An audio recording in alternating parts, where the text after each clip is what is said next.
भक्तों, हर हर महादेव। आइए रामायण राम कथा के अंतर्गत आगे क्रम में हम चौपाई गायन करें, उनका भावा समझें। पिछले भाग में हमने गाया था कि भरत जी अपने भाई श्री राम का दर्शन के लिए चित्रकूट पहुंच गए हैं और वहां पर अपने पूरे परिवारजन को, अपने परिवार के लोगों को, गुरु को, सेनाओं को, माताओं को नदी के तट पर छोड़कर प्रभु श्री राम जी से मिलने के लिए आगे जाते हैं। और फिर इसके बाद प्रभु श्री राम अपने गुरु से मिलने के लिए नदी के तट पे आते हैं और इसके बाद गुरु वशिष्ठ ने बताते हैं कि आपके पिताजी स्वर्गलोक पधार गए हैं और पूरे समाज में शोक व्याप्त हो जाता है।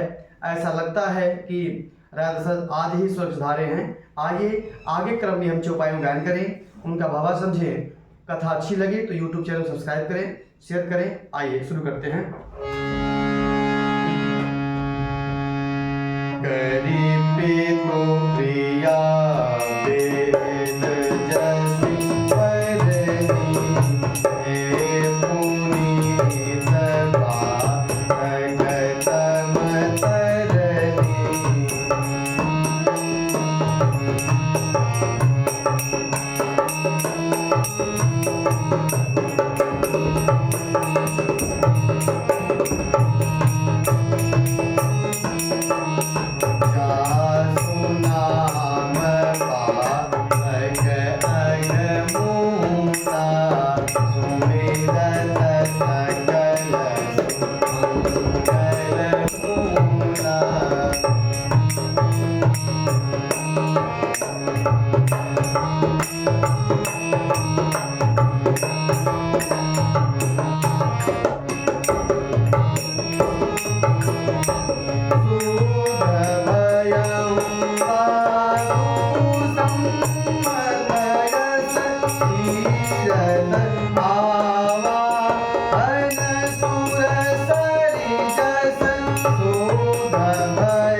आगे जैसा वेदों में बताया गया है, जैसा उनके गुरु वशिष्ठ जी ने प्रभु श्री रामचंद्र जी को आदेश दिया कि अपने पिता का करनी करिए, जो अंतिम संस्कार होता है उसी के अनुसार जैसा वेदों में वर्णन किया गया है, प्रभु श्री रामचंद्र जी ने ठीक उसी प्रकार से अपने पिता का पूरा क्रिया और इसके बाद दान देकर प्रभु शुद्ध हुए।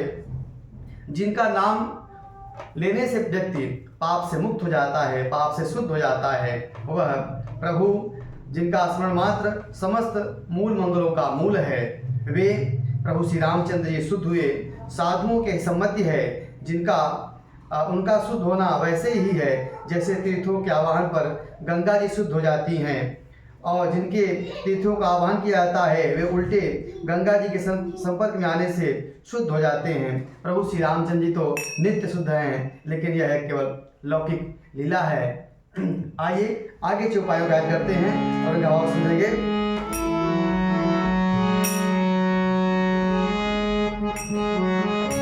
नाथ लोग सब निमत दुखारी, नाथ लोग सब निमत दुखारी, कंद मूल फलयं मुहारी, कंद मूल फलयं मुहारी। सानुज भरत सचिव सब माता, सानुज सचिव भरत सब माता, प्रीति मोहि पलति जुग जाता।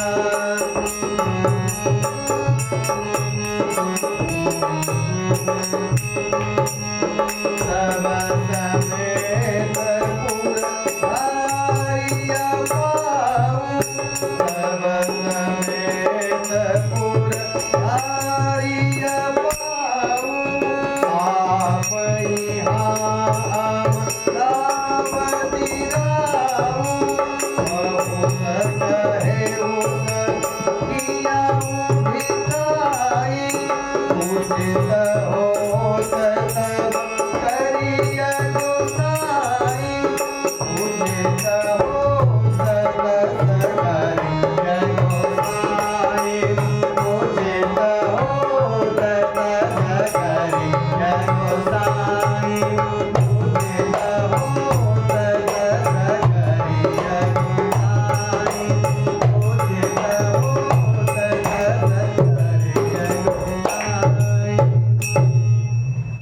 कहते हैं, हे नाथ, आप लोग सब यहाँ अत्यंत दुखी हैं, कंदमूल, फल और जल का आहार करते हैं।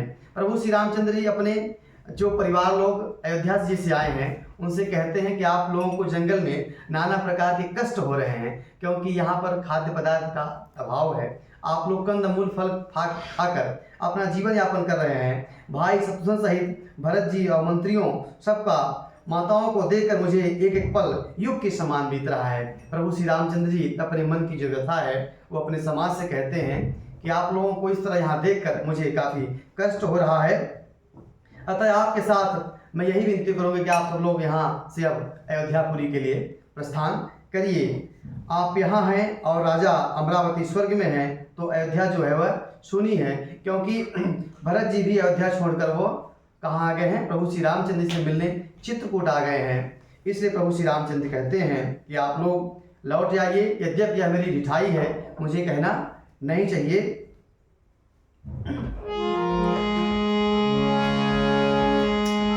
धर्म से तो करुणा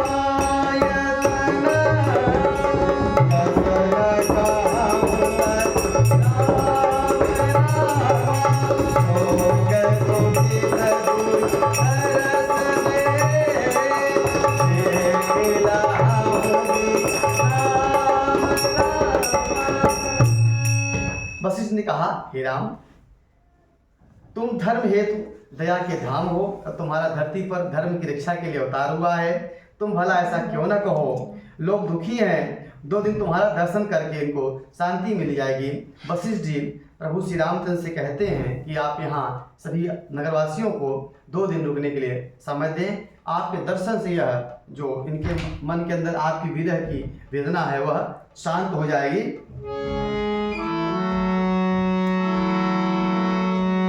राम वचन सोई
रामचंद्र जी के वचन सुनकर सारा समाज भयभीत हो गया। क्यों भयभीत हो गया?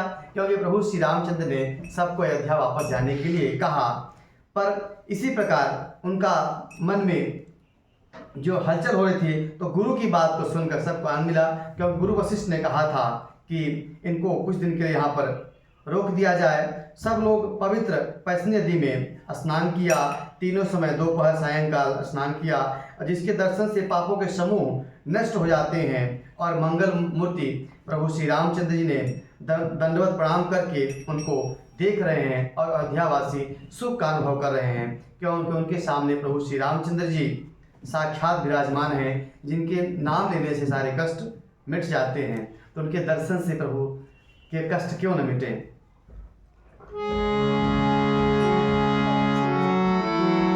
राम शैल बन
रामचंद्र जी और कामदगिरी पर्वत को देखते हैं जहाँ सभी सुख हैं और दुखों का अभाव है।